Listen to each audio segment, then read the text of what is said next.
Welcome back to Coaches Weekly. I'm Eric Perry, joined by the cross-country coach, Coach Christopher Dvorak. Coach, thank you for joining me. All right, guys, thanks for having me again, Eric. Again, thank you for always being here. So this past week you had the conference championships, the second to last meet of the year. How are you feeling coming out of them? We're feeling pretty good.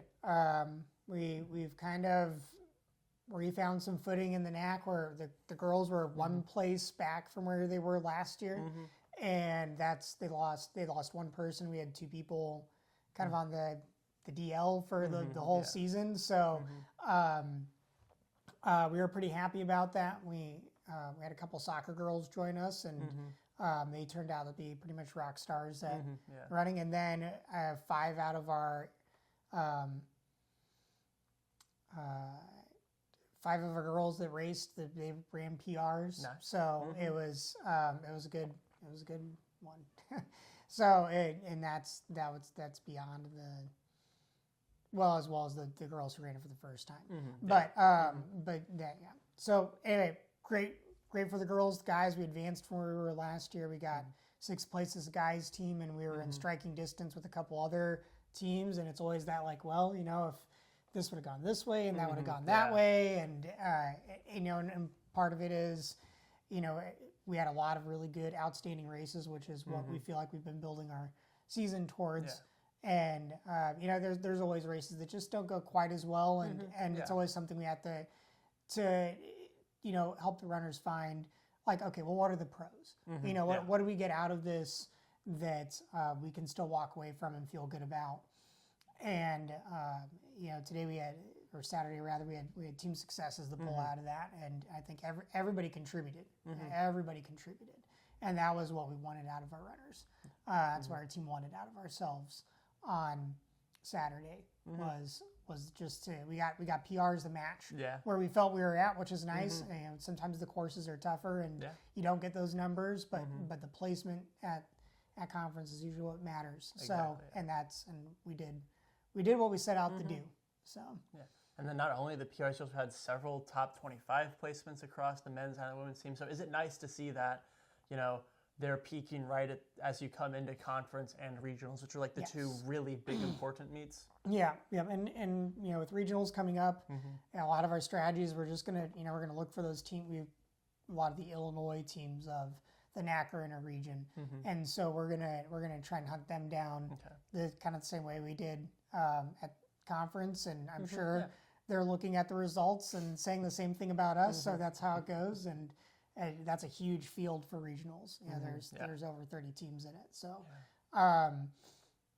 you kind of have to pick the battles sort of thing. So that's the benefit of conference is it's kind of the more relevant competition, because that's the people who are close to you and size and all those type of things, and they're our best gauge of where we are advancing from year to year. Gotcha. So. Yeah. And then, so how has conference has conference at all kind of like affected the way you're strategizing and planning to get ready for regionals? Basically, we know that we got to look at our list of teams that we feel like we could beat and that we've beat before in previous races. In particular, just from conference being our most recent one. And then after that, we will look at, other teams that we just, happen to compete against in different meets. And we're like, okay, well, here's how we're matching up with them earlier. Here's how we might match up with them now. So when we're in this field of 300 runners, here's some people that you can be right in the mix with. Gotcha. And here's so-and-so from whatever team that we haven't seen a whole lot of, but they've got people that are right in your range. Yes. And so it gives you something to think about, and in a competition where a lot of things can just get in your head. It's good to have something external that keeps you in the race and keeps you focused on the competition. So one of our things might be like, hey, we were real close to catching this team. Let's get them this time. We can maybe use the fact that there's more runners in this race to advance up further with our runners and have a higher impact, and that'll change the scoring dynamics. So some of the ones that are close to some points, we might be able to close that gap just by catching numbers of people. Gotcha. So it's still like every jersey counts the catch kind of situation, especially when there's like 300 runners in the race. It just every number means just a little bit more because all those add up together in the end. It makes some pretty high numbers, and so. Gotcha. Okay. And then I know another aspect is it's been getting colder a lot recently, daylight savings time. But I know, I think this coming weekend it's going to drop down to like the 20s and 30s. Has the rapidly cooling temperatures kind of influenced how you're going to look at practice at all, or not really? I mean, if it's cold enough, we've been doing morning practices. We might just flip to an afternoon practice if need be, because I mean, if it's that cold, then it's still probably not that cold that we couldn't just run in the sun in the afternoon. And honestly, with the time change, it was just like, oh, that's weird. It's bright outside right now, instead of being that. But it's been, we had those couple of mornings that were dipping into the 30s, and honestly, I think we've just adapted because like this morning was low 40s, and I was like, this isn't that bad. Yeah, you're used to it by now. Yeah, adaptation didn't take long, so. Honestly, it's convincing the runners to just be smart and be like, hey, keep the warm-ups on, right? We don't have anything to prove out here. We don't have to be going in shorts and t-shirts if we don't have to be. So, be smart about how your body's going to react to the cold. Gotcha. Even if we're just kind of toughing it out and used to it. Gotcha. And then this is your first year here as the head cross-country coach. Is it kind of weird that your first season is already kind of approaching the end? Yeah, it is kind of weird because our gears are going to shift. On November 16th, we're going to start.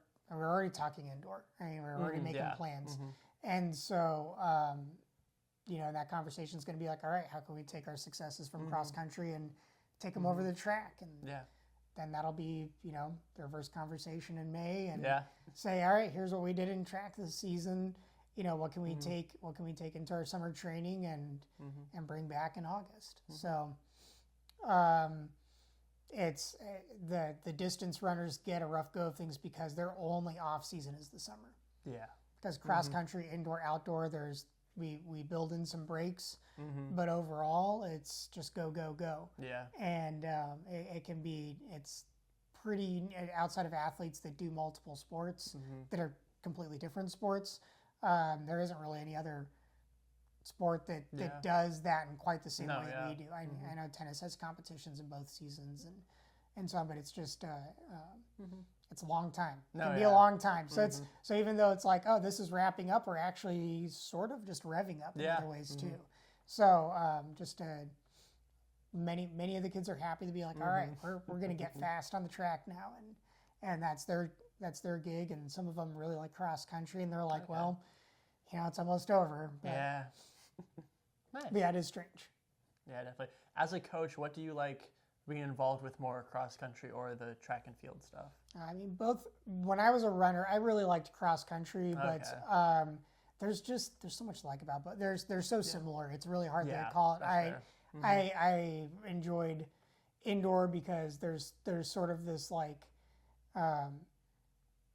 I don't know, unique quality to it because just running on an indoor track is even in a lot of Illinois schools, it's pretty common to do an indoor season, but you're running in these field house tracks. So you have these very much these tracks are the way they are because they've got to accommodate 5 different indoor sports. Yeah. And then in college, you just get these oftentimes very nice surfaced indoor tracks. And when we go to Gately and compete there and practice there, we're just on really high quality surfaces. And there's a sort of uniqueness to it because it's everyone's got a track. Or I mean, that's actually not true. Not everyone has a track, but even in the high school and college levels. And I don't know, indoor creates just a different atmosphere. Gotcha, yeah. And there's some different fun relays that we do in indoor. And then outdoor season, it's, you really just get your times are always slightly slower indoors. And so when you get to outdoors, it's just everything just opens up and you're just all right, we're really hitting the speed now. And the weather starts getting nicer. And so that kind of brings its own, right now I'm nice for the I'm good for the crisp fall air. Yeah. But we'll get to the end of March and be like, all right, ready for some warm Yeah, weather. ready to get warm. Yeah. And it's going to feel real nice, and it's going to be a lot to enjoy at that point. And it's so intertwined with running, just the feels of each season bringing its own kind of unique setting to kind of the same thing. Yeah, no, I get what you're saying. Yeah, it's all foot races. And yeah, in the end, that's all it is. All right, well, I think that's all the questions I have for you this week. As always, again, thank you very much for joining me. Thank you very much. I've been Eric Curry. Once again, this was the cross-country coach, Coach Christopher Dvorak. We'll see you next time on Coaches Weekly, but until then, roll Cougs!